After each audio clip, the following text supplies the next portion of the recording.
MP হলেই অনেকগুলো লাভের মধ্যে সবচেয়ে তড়িঘড়ি যে লাভটা পাওয়া যায় সেটা হলো বিলাসবহুল গাড়ি।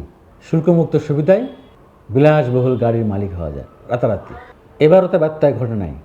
এই 7ই জানুয়ারির ভোটসুরি নির্বাচনে যারা এমপি হয়েছিলেন তারাও কিন্তু এমপি হওয়ার পরপরই প্রথম টার্গেট হচ্ছে কিভাবে শুল্কমুক্ত সুবিধায় দামি সব পাজরো গাড়ি তারা আমদানি করবে। অনেকে কি করেন, অনেকেই অনেক শিল্পপতির টাকা এগুলো আমদানি করেন। যে গাড়ির বাজারের দাম 5-6 কোটি টাকা শুল্ক সহ, সেই গাড়ি তারা 1 কোটি টাকার নিচে নিয়ে আসতে পারেন শুল্কমুক্ত সুবিধায়। এনে আবার কি করেন, এই গাড়ি শিল্পপতিদের কাছে, ধনাঢ্য ব্যক্তিদের কাছে একটু কম দামে বিক্রি করে দেন। দিয়ে তারা একটা এই 50 লাখ টাকার মধ্যে একটা বা 60 লাখ টাকার মধ্যে একটা গাড়ি কেনেন, বাকি টাকাটা তারা হজম করে দেন। 5ই আগস্ট হাসিনা পালিয়ে যাওয়ার পরে বেকায়দায় পড়েছেন বেশ কিছু এমপি। কী কারণে বেকায়দায়? তারা যে শুল্কমুক্ত সুবিধায় গাড়ি আমদানি করছিলেন, সেই গাড়ি তো চট্টগ্রাম পোর্টে পরে এসে উপস্থিত হয়েছে, কিন্তু তারা ছাড়ানোর টাইম পান নাই। এখন তো এর মধ্যে তাদের এমপিসি বাতিল হয়ে গেছে, এখন তো তারা আর ওই শুল্কমুক্ত সুবিধা পাবেন না। একজনকে গুনতে হবে এই গাড়ি ছাড়াতে গেলে 4 থেকে 5 কোটি টাকার শুল্ক। মানবজমিন আজকে একটা এর উপরে বিস্তৃত নিউজ করেছে।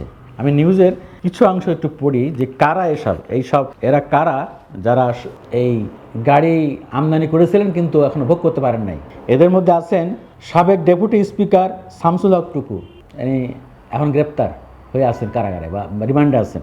সাবেক মন্ত্রী ডক্টর আব্দুর রাজ্জাক, মোফাজ্জল হোসেন চৌধুরী মায়া, সাবেক তথ্য প্রতিমন্ত্রী মোহাম্মদ আলী আরাফাত, সাবেক সংসদ সদস্য ক্রিকেটার সাকিব আল হাসান, চিত্রনায়ক ফেরদৌস, যদিও এই দুজন তাদের গাড়ি বের করে নিয়ে গেছেন ঠিক 5ই আগস্টের একদিন আগে কি দুদিন আগে। এরপরে আছে নেত্রকোনার সাবেক সংসদ সদস্য সাজ্জাদুল হাসান, এই সাবেক সচিব, ব্রাহ্মণবাড়িয়ার সাবেক সংসদ সদস্য এসকে একরামুজ্জামান, ফয়জুর রহমান, সিরাজগঞ্জের চয়ন ইসলাম, জান্নাত আরা হেনরি, নাটোরের আবুল কালাম, সিদ্দিকুর রহমান পাটোয়ারি, বগুড়ার মুজিবুর রহমান, রেজাউল করিম তানসেন, টাঙ্গাইলের অনুপম শাহজাহান জয়, হবিগঞ্জের ব্যারিস্টার সৈয়দ সাইদুল হক সুমন, সুনামগঞ্জের রঞ্জিত সরকার, ডক্টর সাদিক, গাইবান্ধার আবুল কালাম আজাদ, ব্যারিস্টার শাহজাহান ওমর, যশোরের নওয়াব আলী জোয়ারদার, ঝিনাইদহের নাসের শাহরিয়ার জাহিদি, লক্ষ্মীপুরের মাসুদউদ্দিন চৌধুরী ও দিনাজপুরের মোহাম্মদ জাকারিয়া। এই সব সাবেক এমপিরা এই গাড়িগুলো এখন ছাড়াতে গেলে তাদেরকে টাকা দিয়ে ছাড়াতে হবে, শুল্ক দিয়ে।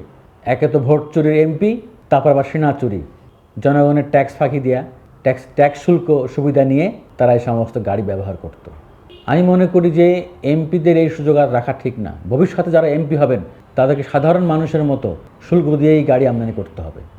ধন্যবাদ সবাইকে।